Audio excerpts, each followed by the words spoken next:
Hi guys, welcome to the first episode of Sell Your Market with Probaba, and on here we have Reflexsoundz. Sell Your Market with Probaba is a platform whereby different professionals come up here and tell us how they have been able to make success or being able to be profitable in their niche. And here we have Reflexsoundz. You already know. Yeah. We're so happy. Man, I was just like, oh, Reflex is coming. Wow. You guys know the songs now. You guys know the songs. I know what's called. Alright, Reflex, can you share with us your challenges as a producer when you started this production journey? What was your challenges? Well, as a producer, I think first thing, I've been in this for quite a long time, way over 15 years, and back then it was difficult to have other producers you could share knowledge with. YouTube was not like a thing then.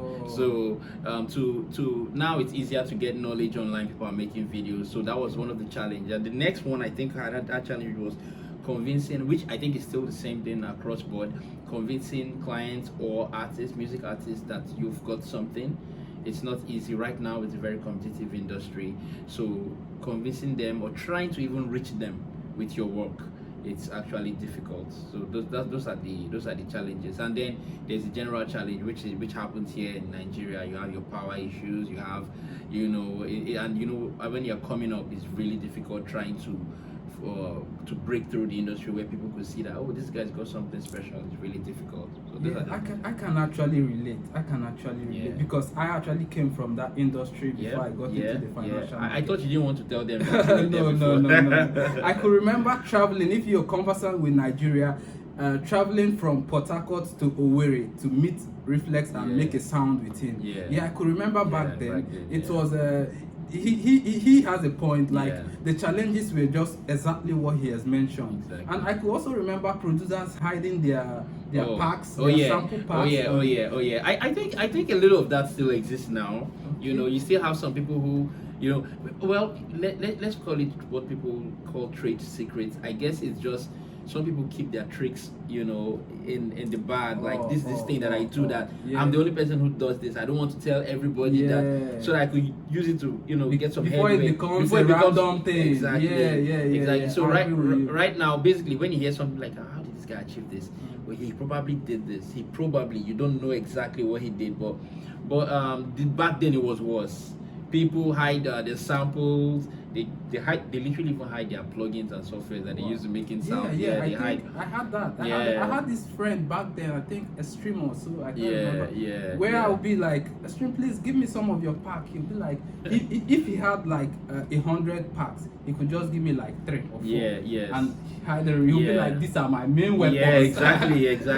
So I can relate. I think producers did that because then the market wasn't as open as it is now, so people were trying to keep some stuff for themselves that would give them an advantage in the industry, which is understandable. That's true. With the height you have attained now, what's your source of inspiration? Because I see you do a whole lot of remixes. Not like it's a new thing now. You've been doing it back then, but now it's like a modern version of what you've been doing. Like you have improved and you're now a pro in it. So what's your source of inspiration? Because I can see you used Tinubu's clip, flipped it into a remix and a song. And I was like, wow, how did you come about that such creativity? And anyways, I think it's I believe in evolving. I believe in moving with the time. Things change, times change, and the way people consume music has evolved. Now we're in a very visual era, we're in a content era. So true. So I decided to make music out of this stuff that we're seeing, and just chop it up and do your production thing. I've been doing remixes before then, but because now people can consume it on social media. Man, I think that's the height of creativity. Because I just try to think, how do you come up? Not once, not twice. You've just given us hits back to back. Guys, don't worry, I'm going to play those clips. You understand what I'm talking about. So he has been giving us back to back. Like in a conclusion, what inspired you to start up that movement? Okay, it took me some time to switch. I even think I'm late to the party, because when we started, this whole Instagram, TikTok thing was not a thing. you know, and we're used to just clients hitting up, and hey, I heard, then it was word of mouth. Oh, I've got this producer who's really good, you can work with him, his sound is good. But these days you can't really rely on that. You need to put yourself out there. People discover people through social media and stuff. So that was my, I think that was my first pointer. It made me know that, you know what, you need to move into this part, and then I started making content. That was the wise choice. Yes. So I had to do that, and it's been really good. People who didn't know me, or maybe even people who knew you before. Yeah, it was just like an awakening. Exactly. Like, oh, Reflex, where have you been? Yes, because it's a game of this is a game of relevance. You need to always consistency. You need to be out there to show people that, oh, you still got that fire, you know. So and that was basically the trigger. And sometimes I ask myself, can I even play the keys anymore? No, you'll be able to play. Don't worry, you'll be able to play. I know you're into different things now, but don't worry. Once in a while, you play around. All right, Reflex. The last question. Okay. So, as a renowned producer, what advice do you give to the upcoming producers out there? Because I see a lot of good producers emerging, like creating similar stuff like you do, but like you led the way, you led the path, so they are following your footsteps. So what other advices would you want to give to them, like, Bo, this is what you have to do to be better, this is what you have to do to get to where I am right now? First of all, we live in different times. Information is everywhere. So first thing I would say is, you are living in a time where you have plethora of information. Don't be lazy, you know. Watch videos on YouTube. People are making content now. You can build, you can even learn your direction from social media. That's number one. And two, you need to be consistent, because you can't say, okay, I've heard that this thing works, you do it. That might not just work for you. It might not work for you. So you need to be consistent in trying different things. And like I always say, I said before, we were told, oh, you need to learn this. Now I tell people, learn to unlearn and relearn. Learn. I grab that. Exactly. I grab that. You know, you could know something before, but that's not working. So you need to unlearn that and learn a new way of approaching it. Because times changes. Time changes. Trend changes. You know. So you can't keep doing what the you're doing thing 10 years ago. Exactly. No, it's not going to work. So once you develop that attitude of this good, this and it also helps you see the future to a fair extent. You're like, oh, my be like say this thing not gonna work again.